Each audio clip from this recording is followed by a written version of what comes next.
Assalamualaikum, salam sejahtera, Om Swastiastu, Namo Buddhaya. Jumpa lagi dengan saya Arai. Kali ini saya akan membahas, lebih tepatnya part 2 dari yang kemarin ya lanjutannya. Kenapa dalam memilih, orang yang membantu kita untuk, apa ya, istilahnya memindah makhluk dimensi sebelah biar tidak mengganggu kita. Kenapa saya rekomendasi orang yang bisa melihat? Karena pernah ada pengalaman seperti ini nih. Jadi dulu kan saya punya tetangga, uh, anak kecil itu nangis terus. Anak tetangga saya itu kan nangis terus tiap hari dan itu katanya melihat sesuatu gitu kan.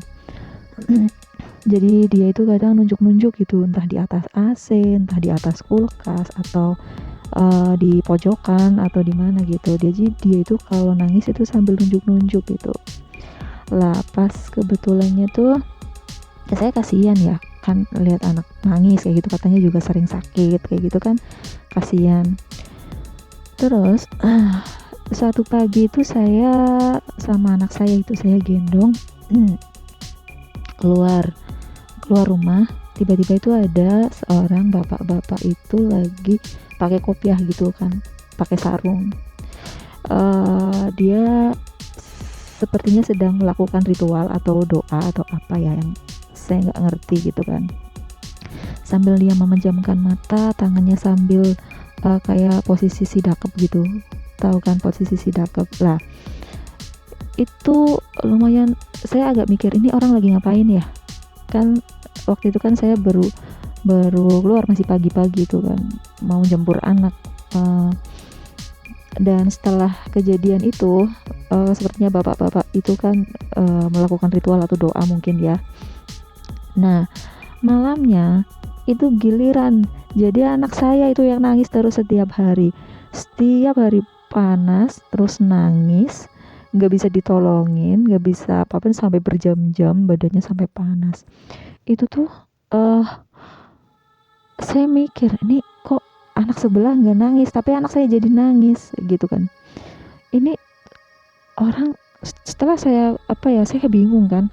Terus akhirnya saya minta tolong, saya telepon keluarga saya kan, saya telepon ibu saya, gimana ini anak saya panas nangis terus kayak gitu kan. Setelah saya bawa ke bidan, bawa kasih obat kayak gitu ya tetap kayak gitu masih, sampai akhirnya tuh uh, ibu saya kan, mas saya itu punya kenalan itu kan, jadi dia by telepon gitu ke saya.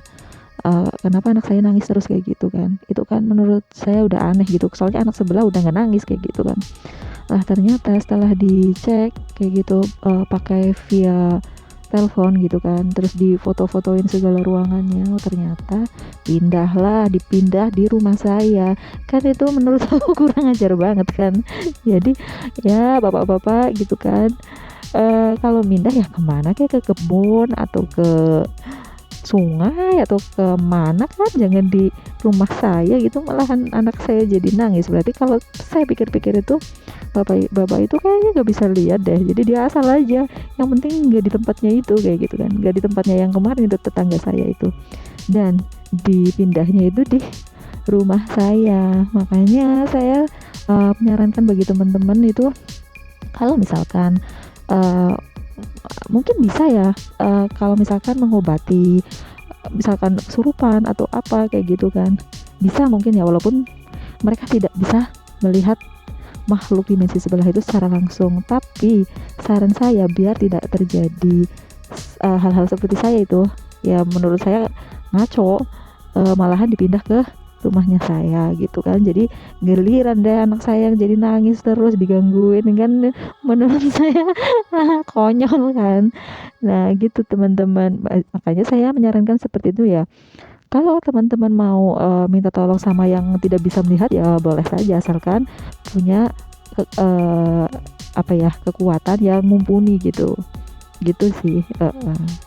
Jadi sekian ya curhat dari saya. Bukan curhat sih, apa sih ya? Konten saya hari ini. Barangkali ada teman-teman yang uh, mempunyai pengalaman yang sama. Coba deh komen-komen kita ini ya. Nanti saya akan buat-buat video selanjutnya. Terima kasih. Assalamualaikum, bye bye.